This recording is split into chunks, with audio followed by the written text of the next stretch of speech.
viewers, wholeheartedly welcoming you all to my channel Ray of Light. So நம்ம சேனல்ல இன்னைக்கு recipe video தான் பார்க்க போறோம். So ஒரு ஸ்நாக்ஸ் ரெசிபின்னு கூட சொல்லலாம். Let's get started.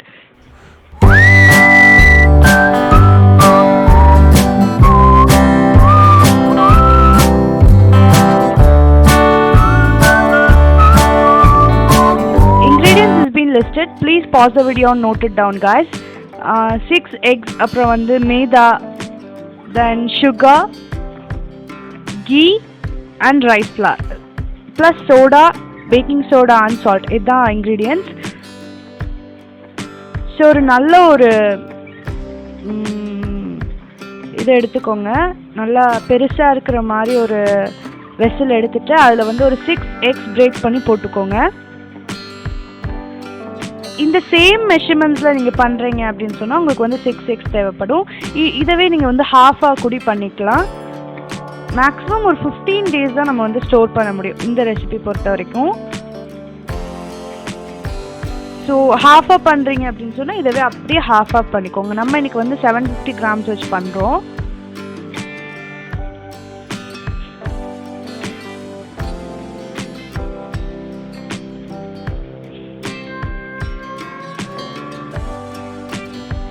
இப்போ அந்த எக்கில் சால்ட் வந்து தேவையான அளவு போட்டுட்டு கொஞ்சம் பேக்கிங் சோடா போட்டுக்கோங்க.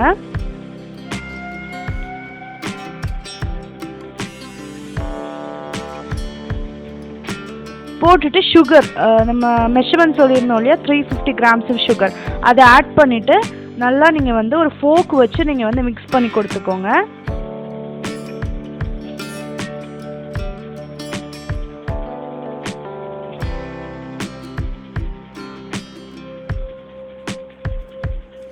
விஸ்க்லாம் யூஸ் பண்ணாதீங்க, ஃபோக் மட்டும் யூஸ் பண்ணி லைட்டாக நீங்கள் வந்து மிக்ஸ் பண்ணி கொடுத்துக்கோங்க. அந்த சுகர் வந்து டிசால்வ் ஆகணும், அதுக்காக தான்.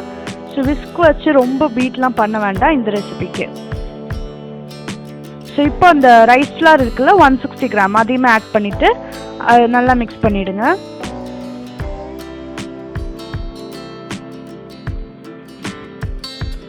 ஸோ வீடியோ பார்த்தாவே உங்களுக்கு தெரியும், ரொம்பவே சாஃப்டாக இதை நம்ம ஹேண்டில் பண்ணணும்.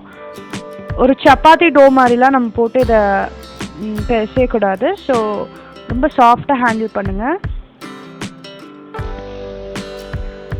750 grams மைதா எடுத்து வச்சுருந்தோம்ல, அது இந்த ஸ்டேஜில் ஆட் பண்ணிவிட்டு நல்லா பிசைஞ்சு கொடுத்துக்கோங்க. ஒரு ரப் பண்ணுற மாதிரி நம்ம பண்ணுவோம்ல, அந்த மாதிரி தான் பண்ணணும் இந்த ரெசிபி பொறுத்த வரைக்கும்.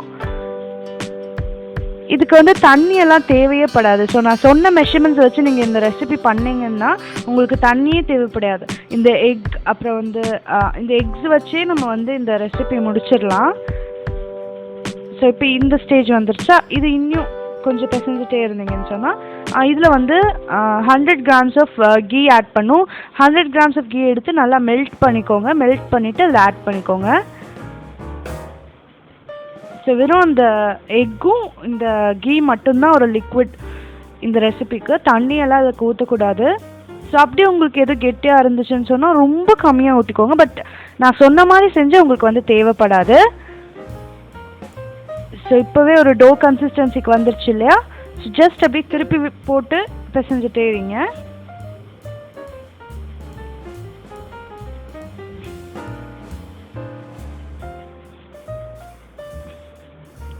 ஸோ இப்போ நமக்கு டோ ரெடி ஆயிடுச்சு. இது வந்து ஊற வைக்கிறதுக்கெலாம் தேவையே கிடையாது. ஜஸ்ட் ஒரு 5 minutes நீங்கள் இது இந்த கன்சிஸ்டன்சிக்கு வந்ததுக்கப்புறம் விட்டுட்டு நீங்கள் வந்து பால் பண்ண ஸ்டார்ட் பண்ணிடலாம். ஃபர்ஸ்ட் ஒரு 10 balls பண்ணுங்கள். அப்புறம் வந்து அதை க்ளோஸ் பண்ணி வச்சுக்கோங்க, இல்லை ஓப்பன்லேயே இருந்தாலும் பிரச்சனை கிடையாது. அப்புறம் நெக்ஸ்ட் ஒரு 10 பண்ணுங்கள். ஸோ தட் டோ வந்து ட்ரை ஆகாமல் நம்ம வந்து அப்பப்போ போட்டு எடுத்துடலாம். ஸோ இப்போ ரவுண்ட் பண்ணிக்கோங்க. ரொம்ப ஈஸி தான், ரொம்ப பார்க்குறதுக்கு ஒரு பெரிய ப்ராசஸாக தெரியும், பட் வெரி சிம்பிள்.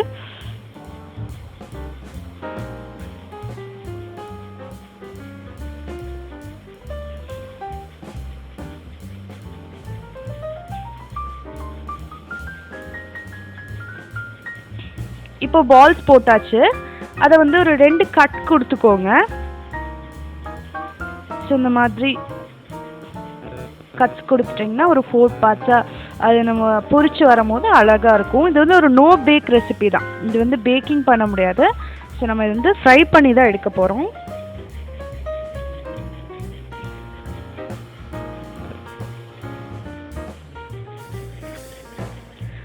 இப்போது நம்ம இதை பொரிக்கிற எண்ணெயில் கொஞ்சமாக புளி டேமரண்ட் இருக்குல்ல அதை போட்டு எடுத்துக்கோங்க.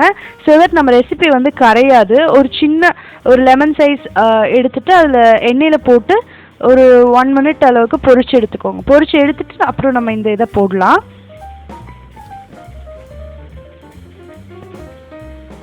ஸோ எண்ணெய் வந்து இந்த மாதிரி போட்டோன்னு பபிள்ஸ் வரும்ல அந்த ஸ்டேஜில் இருக்கணும்.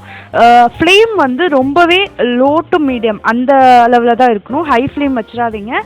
ஹை ஃப்ளேம் வச்சிங்கன்னா மேலே வந்து கலர் வந்துடும், உள்ளே வந்து வேகாது. ஸோ இந்த மாதிரி திருப்பி போட்டுகிட்டே இருக்கணும். நீங்கள் ஒரு 2 minutesக்கு ஒருக்கா. கொஞ்சம் பேஷன்ஸ் வேணும் இந்த ரெசிபி பொறுத்த வரைக்கும்.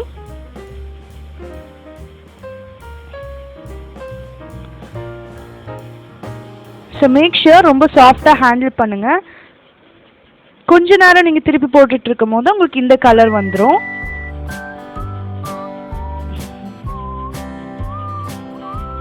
ஸோ ஃபர்ஸ்ட் பேட்ச் ரெடி ஆயிடுச்சு.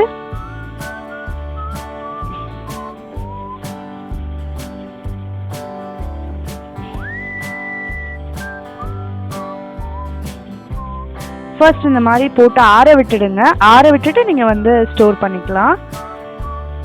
ஸோ செகண்ட் பேட்ச்மே நமக்கு ரெடி ஆயிடுச்சு. ஸோ ஃபைனலி நம்மளோட எக் கேக் ரெசிபி முடிஞ்சிச்சு. ஸோ இதான் ஃபர்ஸ்ட் டைம் இந்த ரெசிபி பார்க்குறீங்கன்னு சொன்னால் டோன்ட் ஃபர்கெட் டு லைக், அப்புறம் வந்து ஷேர் பண்ணுங்கள். கமெண்ட்ஸில் எதுவும் டவுட்ஸ் எதுவும் இருந்துச்சு, டவுட்ஸ் எதுவும் இருக்காது, மோஸ்ட்லி எல்லாமே கிளியர் பண்ணியிருக்கோம். எதுவும் இருந்துச்சுன்னா கேளுங்க, will be free to reply. So இதை வந்து நீங்கள் 15 days வரைக்கும் ஸ்டோர் பண்ணிக்கலாம் ஏர்டைட் கண்டெய்னரில் போட்டு வச்சு. ஸோ தேங்க்யூ ஃபார் வாட்சிங். To like, share, comment and subscribe to Ray of Light. For more recipes, check the playlist, chase the flavors. Thank you.